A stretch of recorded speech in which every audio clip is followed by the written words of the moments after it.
जिल्ह्यातील 3 जागांवरील उमेदवारांवर शिक्कामोर्तब होत आहे असं कळतंय।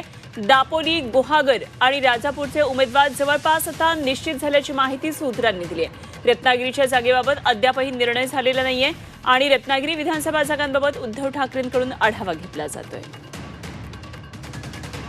आमचे प्रतिनिधी प्रणव पोळेकर या सर्व राजकीय घडामोडींवर सध्या लक्ष ठेवून आहेत। थेट जाऊया प्रणवकडे। प्रणव, काय नेमक्या 3 जागांबाबतचा निर्णय होतो आहे असं कळतंय?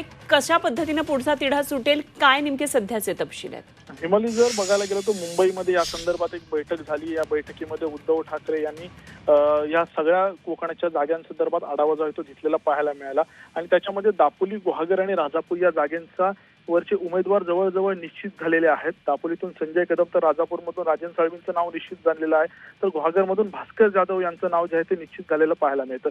मात्र रत्नागिरीमध्ये उदय सामंतांच्या विरोधात कोण, हा प्रश्न जो आहे तो अद्यापही कायम आहे। त्यामुळे या ठिकाणावर उद्धव ठाकरे यांनी असंच एका पक्षातल्या कार्यकर्त्यांना जे आहे ते विचारलं होतं, जर बाहेरूनच्या पक्षातला जर उमेदवार आपल्या बरोबर आला तर तुम्ही त्यांचं काम करणार का, अशा पद्धतीचा ज्यावेळी प्रश्न विचारला। त्यामुळे कार्यकर्ते जे गेले होते त्यांच्या भुवया जे आहेत त्या उंचवलेल्या पाहायला मिळाल्या।